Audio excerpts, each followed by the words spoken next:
영어 학습의 최적 시기가 4세에서 5세다 그런 연구가 없어요. 내가 어떻게 하지? 그때 놓쳤는데 큰일 났네? 그거는 경험하지 않으셔도 되는 불안한 거죠. 이게 정말 중요한 제일 중요한 부분이에요. 거예요.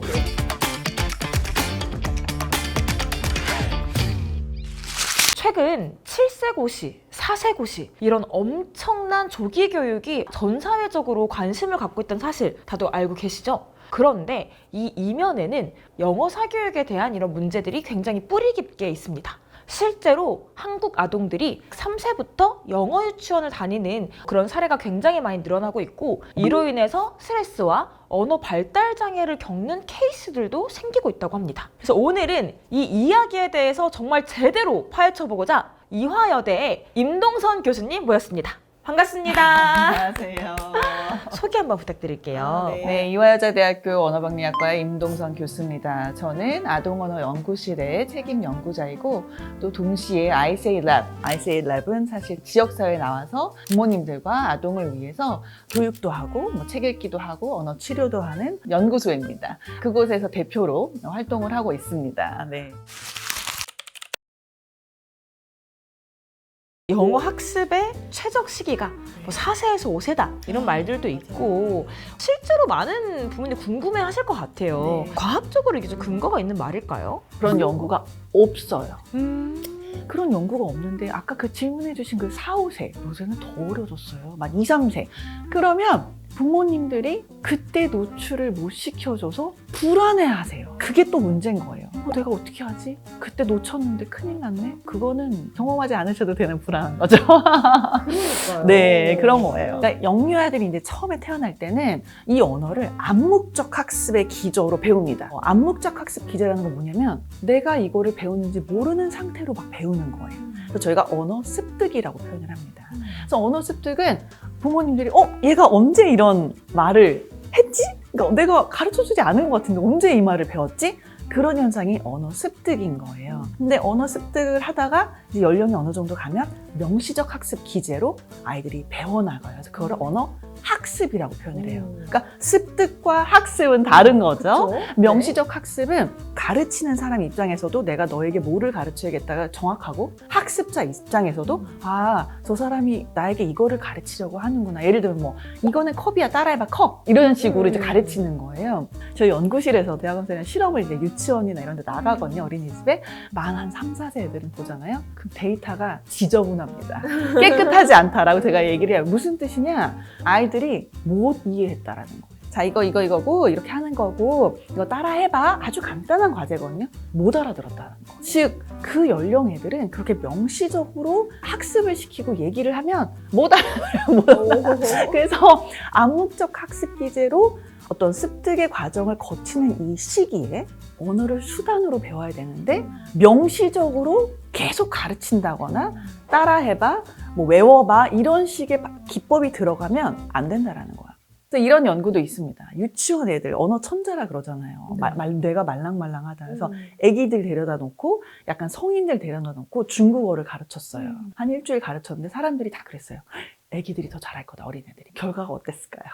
어른들이 더 잘 배웠죠. 맞아요. 성인이 훨씬 잘했어요. 왜냐? 그때 사용했던 교수법이 명시적 학습 기제였어요. 뭐냐? 원웨이, 일방향으로 계속 교수자가 설명하고 따라해봐, 계속 따라 말하게 하고, 그러면 그러한 학습 방법은 어린아이한테는 안 된다라는 거예요. 뇌 발달이 그렇게 움직이지 않는 연령이기 때문에. 다만 성인은, 우리 같은 성인은 이미 갖고 있는 지식이 있고 자기가 갖고 있던 지식을 활용해요.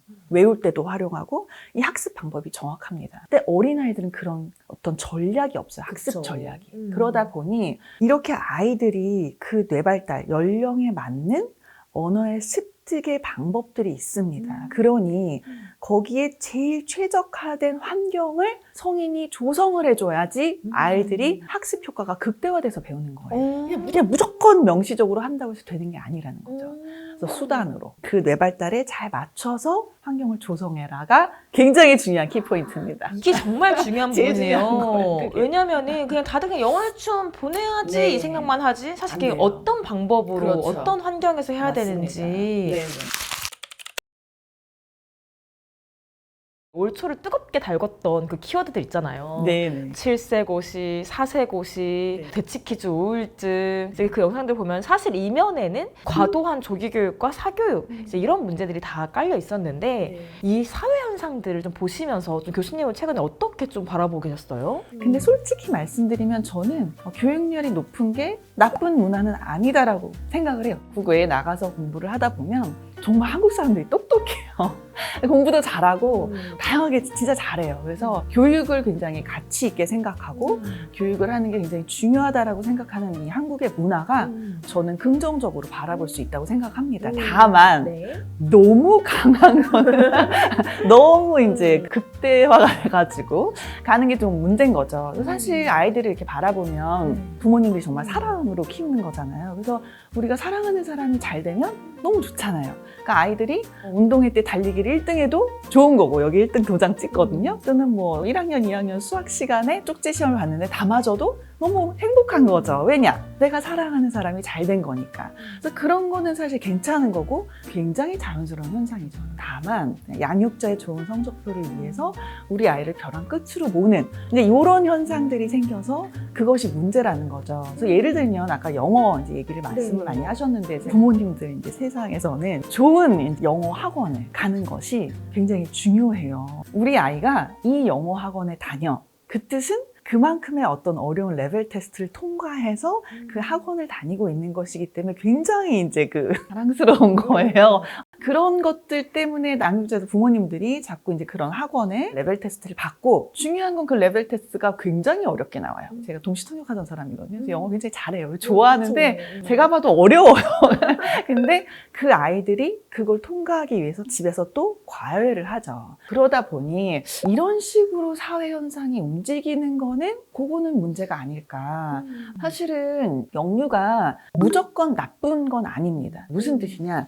영어에 노출되는 것이 어릴 때 노출되는 것은 나쁘지 않습니다.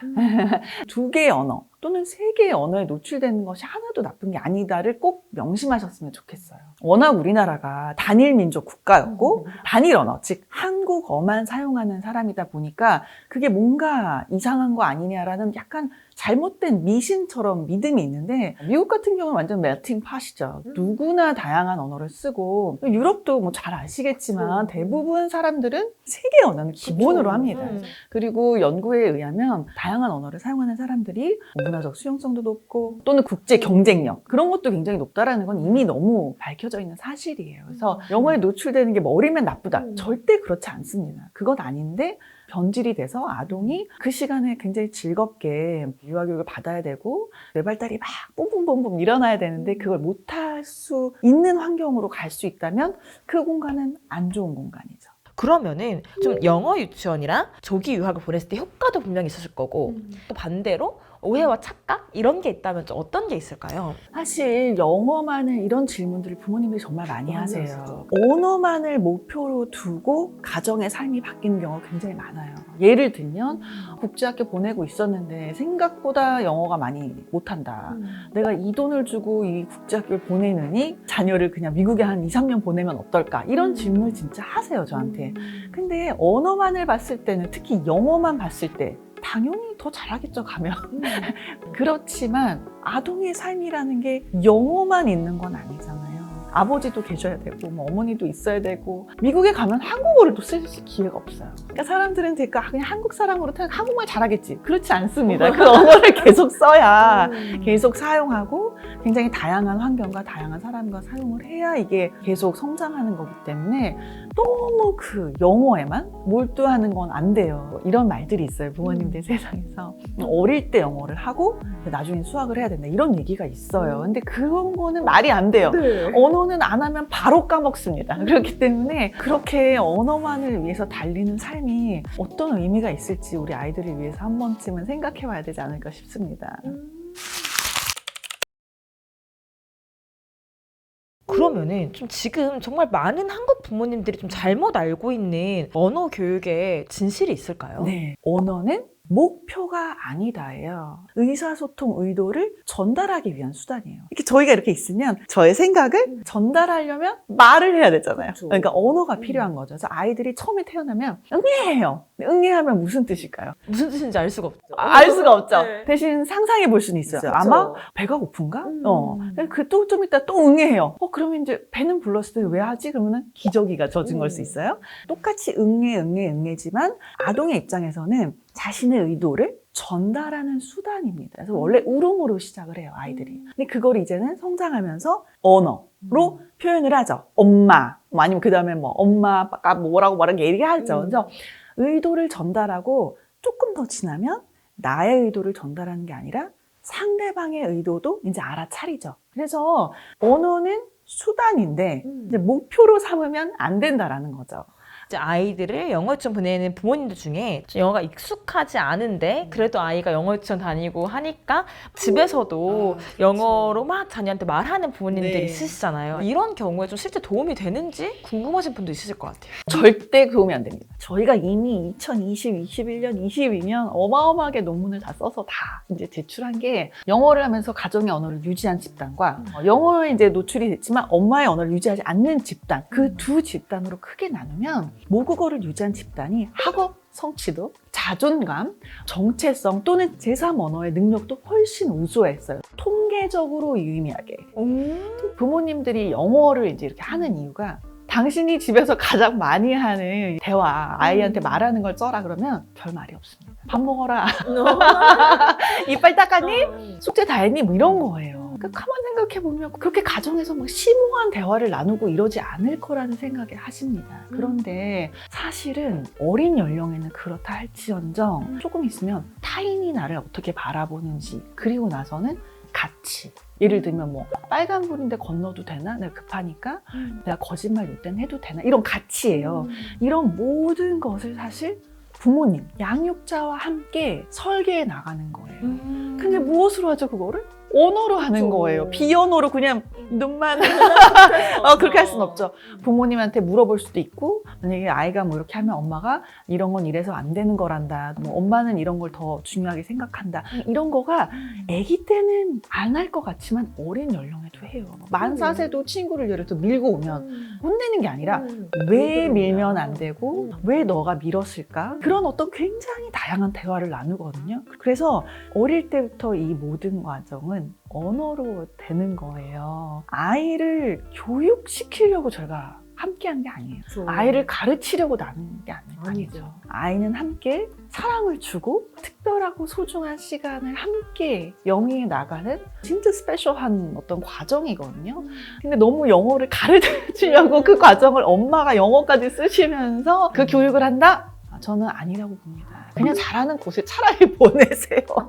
차라리 그게 나아요. 네, 차라리 전문가한테 잘 가르쳐주는 곳에 최적화된 곳에 가는 게 낫지 엄마가 자신의 언어를 버리면서까지 그거는 아니다. 그러면 너무 어린 시기에 한국어랑 영어랑 병행해서 배울 때 발생할 수 있는 그런 현상들도 있을까요? 문제점을 아마 생각하실 텐데 언어를 어린 시기에 2개에 노출됐다고 해서 문제가 없습니다.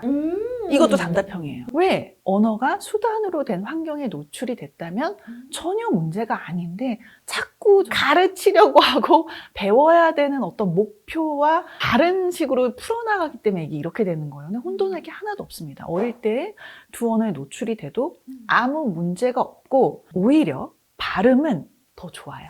와, 이것도 아마 모르셨던 분들 많으실 것 같아서 너무 지금 중요한 말씀 해주신 것 같아요. 네. 저희가 지금까지 조기 영어 교육에 대해서 오해와 진실에 대해서 다뤘는데요. 2부에서는 앞으로 어떻게 아이와 함께 건강하게 성장할 수 있을지 그 방안에 대해서 교수님과 자세히 이야기 나눠보도록 하겠습니다. 우리 아이가 책을 싫어해요. 그럼 제가 이래요. 부모님도 한 반은 그 지분이 있다. 잘못한 지분이 있다. 왜? 책을 갖다 주면 또 교육을 시작해요. 하루빨리 언어재활사가 학교 세팅에 있어야 합니다. 근데 이게 전 세계에 있는데 한국에만 없다라는 게 되게 놀랍네요.